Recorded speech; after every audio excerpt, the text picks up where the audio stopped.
Um dos vídeos de maior visualização que eu já apresentei aqui foi sobre alguns segredos impressionantes e assustadores de algumas salas secretas do Vaticano, descobertas por um zelador, lembra? A Santa Sé esconde muitas coisas do público em geral, especialmente de seus fiéis.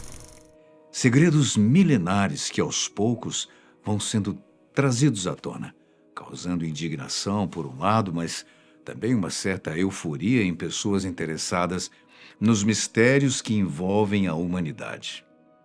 A Cúria da Igreja Romana, por sua vez, prefere explicar os descobrimentos com silêncio ou com abafamento dos casos. Mas, além disso, há outros mistérios já esclarecidos e que trazem histórias interessantes sobre a Roma antiga e que vamos te revelar agora. Que bom estarmos juntos novamente. Espero que esteja tudo bem com você. E tudo começa num local de máxima importância dentro de todo o Estado do Vaticano e, claro, entre todos os católicos, na Basílica de São Pedro. Ou melhor, em seu subterrâneo. O fato é que a famosa basílica foi construída sobre outros antigos prédios que existiam na antiguidade.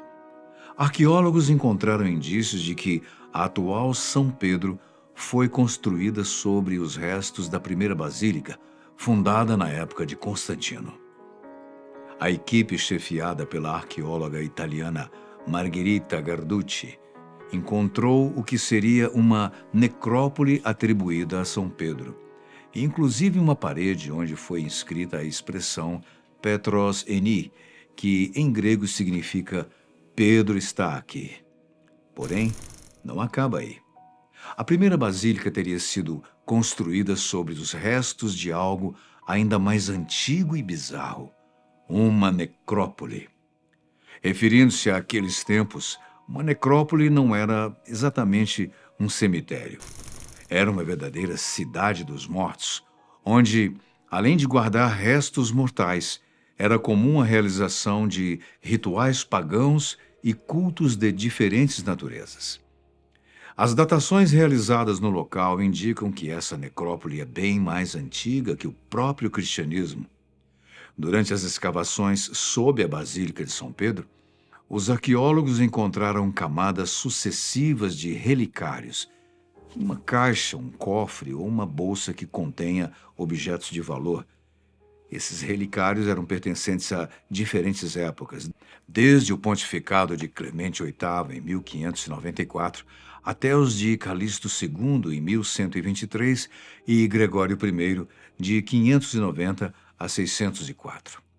Essas estruturas foram erguidas sobre uma edícula, ou seja, uma pequena construção dentro da qual repousavam fragmentos de ossos envoltos num tecido ricamente ornamentado, com fios de ouro e tingido com a rara púrpura tírea, um tom de cor reservado apenas a personagens de alta dignidade e nível. Embora não houvesse prova definitiva de que se tratavam dos restos de Pedro, o apuro e a nobreza das vestes indicavam um sepultamento de alguém com extrema relevância. Em 23 de dezembro de 1950, o Papa Pio XII anunciou ao mundo, em sua tradicional mensagem radiofônica de Natal, a descoberta do que seria o túmulo do apóstolo. Entre os achados, algo ganhou destaque. Um conjunto de ossos pertencentes a um homem de constituição robusta, com idade estimada entre 60 a 70 anos, também envoltos em tecido púrpura com fios dourados. Estes elementos reforçaram a hipótese de que fossem realmente de São Pedro. Segundo Garducci, a arqueóloga responsável pelas análises, a data mais provável da morte de quem se supõe ser Pedro seria 13 de outubro de 64 d.C., e não 29 de junho, dia que, posteriormente, a Igreja consagrou à memória conjunta de Pedro e Paulo, marcando a mudança dos seus restos mortais às catacumbas de São Sebastião durante as perseguições do imperador Valeriano em 257. Mas como era o Vaticano antes de ser o que é hoje. Hoje reconhecido também como o menor país independente do mundo, a história do Vaticano começa muito antes de se tornar a sede do catolicismo e residência papal. Originalmente, na Roma Antiga, a área era uma colina pouco habitada nas margens ocidentais do rio Tibre, conhecida como Ager Vaticanus, devido à sua proximidade com a cidade etrusca de Veios e as inundações do Tibre, não era um local que alguém gostaria de viver. Ali mesmo, onde hoje se situa a Basílica de São Pedro, foi um mausoléu a céu aberto, um cemitério datado da época do Império Romano, cujos resquícios encontram-se de 56 a 12 metros abaixo do solo da Basílica. Conhecida hoje por Necrópole Vaticana, que já mencionamos, ela foi novamente descoberta em 1940, quando o Papa Pio XI financiou escavações arqueológicas, quando buscava pelo túmulo de São Pedro, pois pretendia ser sepultado o mais próximo dele. No local também está a tumba dos Júlios, um dos achados mais importantes feitos durante as escavações de 1940. A tumba faz parte dessa necrópole romana, que existia no local muito antes da construção da Basílica Constantina, no século IV. Essa necrópole era uma área de sepultamento nobre, situada às margens da antiga Via Cornélia, e continha mausoléus de famílias ricas e influentes de Roma. A tumba, ou mausoléu dos Júlios, como também é conhecida, recebeu esse nome porque inscrições e símbolos encontrados ali indicavam que ela pertencia a uma família romana de nome Július ou Iulius. O que a torna particularmente interessante é a presença de pinturas e símbolos cristãos muito antigos, entre eles o famoso Cristo Sol, uma representação de Jesus em estilo pagão, com traços do deus Hélio, conduzindo uma quadriga solar. Quadriga é um carro de 2 rodas puxado por 4 cavalos. Essa fusão de símbolos pagãos e cristãos sugere uma fase de transição entre o paganismo e o cristianismo no Império Romano, provavelmente no final do século II ou início do III depois de Cristo.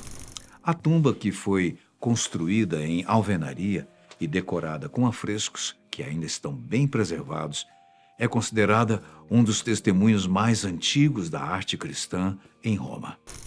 Ela mostra como os primeiros cristãos reinterpretaram ícones pagãos dentro de um novo contexto espiritual, afirmando sua fé ainda em meio a um ambiente predominantemente politeísta. Na necrópole vaticana há vários mausoléus. Pelas datações e estilos de cada um, eles foram construídos em épocas diferentes, claro, conforme as pessoas iam falecendo, mas atravessou reinados. A necrópole foi utilizada durante várias gerações e alguns mausoléus foram compartilhados por várias famílias. Em 2 deles, identificados como H e F, por exemplo, os arqueólogos identificaram 170 sepultamentos e 120, respectivamente. Isso mesmo, 170 corpos chegaram a ser sepultados no mesmo mausoléu. Desde o início, era costume construir um mausoléu ao lado do outro, sucessivamente. Com isso, foram criados até mesmo corredores ou ruas, assim como acontece nos cemitérios modernos. Há uma organização na disposição dos túmulos e isso, para a época que estamos falando, denota que os antigos romanos poderiam não ser tão anárquicos como alguns imaginam. No coração da antiga Roma, Agripina, a velha, mulher de temperamento forte e herdeira de uma linhagem poderosa, decidiu transformar uma região pantanosa nas margens do Tibre num espaço digno da sua casa imperial. Ela mandou drenar os terrenos e erguer ali jardins exuberantes, onde fontes e estátuas conviviam com árvores frutíferas e caminhos com sombra abundante. Um verdadeiro refúgio de tranquilidade em pleno centro do império. Após a sua morte, a propriedade passou às mãos do seu filho, Calígula, o imperador, cuja ambição e extravagância logo deram um novo destino ao lugar. Onde antes reinava o perfume das flores, ele fez erguer um grande circo, projetado para corrida de bigas e outros espetáculos grandiosos. Para adornar o lugar, mandou vir do Egito um imenso obelisco de granito vermelho, testemunha muda da glória faraônica, que atravessou mares e desertos até fincar-se ali no solo romano. O mesmo obelisco que hoje domina a Praça de São Pedro. Mais tarde seria Nero, sucessor de Calígula, quem concluiria a construção, transformando o local no famoso Circo de Nero. Ali, séculos depois, a história voltaria a se dobrar sobre si mesma. O espaço dos jogos e da vaidade imperial se tornaria o berço do cristianismo, olha só, erguendo-se sobre ele a basílica dedicada a São Pedro, o apóstolo que pregou humildade em meio à antiga Roma dos deuses. Finalmente, um pouco mais sobre a tumba de São Pedro. É um dos locais mais emblemáticos do cristianismo, carregando um valor histórico, espiritual e cultural incomparáveis. Segundo a tradição, ali repousam os restos mortais de Pedro, o apóstolo de Jesus e primeiro líder da igreja, martirizado em Roma por volta de 64 d.C., durante a perseguição ordenada pelo próprio imperador Nero, após o grande incêndio que ele provocou e devastou a cidade. O seu corpo teria sido sepultado nas imediações da antiga necrópole vaticana, como disse, uma área reservada a sepultamentos nobres. Séculos depois, em 326 d.C., o imperador Constantino o Grande, recém-convertido ao cristianismo, mandou erguer sobre o túmulo do apóstolo uma imponente basílica, um gesto que consolidava a nova fé como força central do Império Romano. Essa primeira construção, conhecida como Antiga Basílica de São Pedro, tornou-se o principal destino de peregrinação cristã por mais de 1000 anos. Com o passar dos séculos, a estrutura deteriorou-se e no início do século XVI, o Papa Júlio II ordenou a edificação de uma nova igreja monumental sobre o mesmo solo sagrado, garantindo que o local de repouso de Pedro permanecesse inviolável. Dessa iniciativa nasceu a Basílica de São Pedro, que hoje domina o Vaticano, que se tornou o símbolo máximo da fé cristã, ponto de convergência espiritual e herança viva da história que une o império, a devoção e a arte.